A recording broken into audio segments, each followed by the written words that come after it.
Caia ivorensis, uma meliácea, também conhecida como mogno africano. Essa espécie, dentre os mognos africanos, ela figura como aquela mais plantada, tá? Também aqui para nós nos neotrópicos. A história do Caia ivorensis no Brasil está relacionada com a importação de algumas sementes e plantios dela na Embrapa no Pará. E aí depois disso a disseminação dessas plantas para o Brasil. Então tem uma base genética relativamente limitada, tá? A espécie figura como potencial para plantio aqui no nosso país, especialmente em função de que essa é uma meliácea. As meliáceas são conhecidas pela qualidade da madeira. Dentro de uma meliácea, aquela que nós já estudamos é o mogno, né? Então os mahogany, esse é um deles com madeira de excelente qualidade. E aí o diferencial aqui é que ele não seria atacado pela broca das meliáceas, né? A Ipsipila grandela. Então ele representaria uma espécie com o ás na manga nesse sentido. Ela tem sido cultivada, ela é uma planta comum na África, especialmente na África Ocidental. Lá ela é comum nas florestas de terras baixas e matas ciliares, e ela alcança diâmetros na média aí de mais ou menos 60 a 80 centímetros. Contudo, tem relatos de árvore com 2,10 metros de diâmetro explorada em florestas nativas lá na região, bem como alturas de 40 a 45 metros de altura para essa árvore. Os plantios comerciais de Caia ivorensis, ou as árvores plantadas comercialmente de Caia ivorensis, aqui no Brasil alcançam diâmetros aí que ficam também na casa de 40 a 60 centímetros de diâmetro e altura entre 15 a 20, 25 metros de diâmetro, vai depender do contexto, tá? De novo, como uma meliácea, apesar de ela não ser prontamente atacada pela Ipsipila, uma medida cautelar seria o plantio misturado de Caia ivorensis com outras espécies, por exemplo, com teca, com eucalipto em sistemas agroflorestais, como uma alternativa então também de dar uma escondida na espécie. Não é muito comum o plantio puro em alta densidade, não. Lembrando que o alta densidade, como uma planta de grande copa, ela necessita, para produzir madeira num ciclo de 20, 25 anos, de desbaste, tá? Então, a gente inclusive está vendo aqui nesse plantio, que tem algo um pouco mais de 10 anos, alguns tocos de árvores desbastadas dentro desse contexto, tá? Apesar do Caia ivorensis não ser prontamente atacado pela Ipsipila grandela, então ele apresentar uma resistência ao ataque dessa praga, doenças não foram totalmente eliminadas na inserção dessa espécie.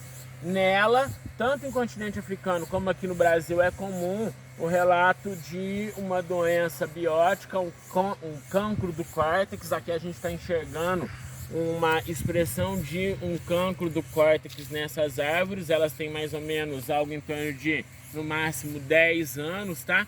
Então, esse cancro, ele vai causar uma proliferação de células anômalas. Isso vai gerar, então, uma hiperplasia, e aí como consequência nós teremos gomose, e aí isso aqui pode levar inclusive a planta à morte. Essa é uma das implicações do cancro do córtex. Há relatos também dos silvicultores e plantadores de mogno africano e de Caia ivorensis de que a alta densidade de plantas por hectare facilite o aparecimento do cancro do córtex. Então, nesse contexto, eles recomendam um plantio numa densidade maior, tá? Ou seja, com menos árvore por hectare, tá? Com uma área de crescimento maior. Esse mogno, o cancro, a planta pode conviver com ele O que vai acontecer aqui nessa região, por exemplo, na perspectiva de faqueados decorativos, essa porção, a tora que sair dessa região aqui, ela vai ter qualidade tecnológica comprometida. O cancro, ele pode acontecer nas diferentes porções da árvore, como dá pra gente enxergar nessa árvore e nas demais.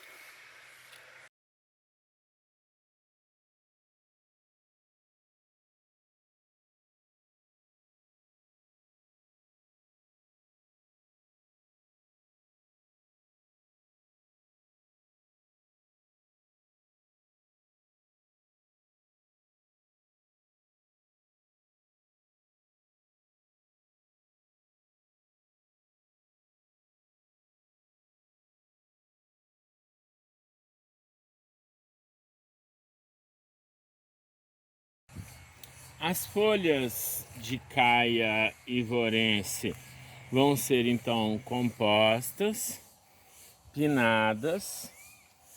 Quando jovens, essa folha é maior e pode ter até 13 pares de folíolos.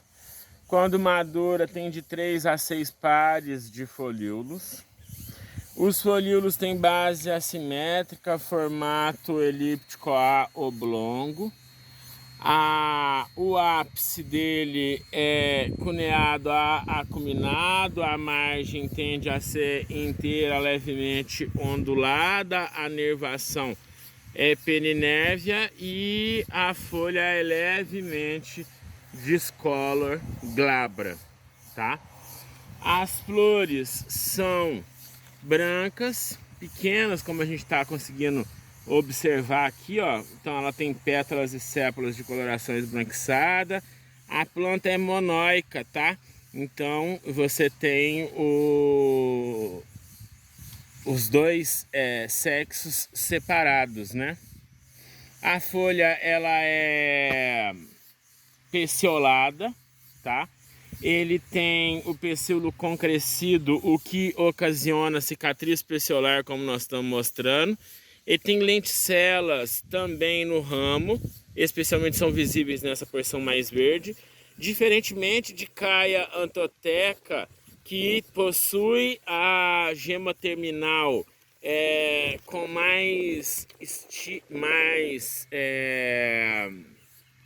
estípulas e numa perspectiva mais coroada, com maior predominância disso aqui. Em caia antoteca ela é mais conspícua, mais escondida, mais delicada, tá? As flores são panículas terminais, brancas ou cremes.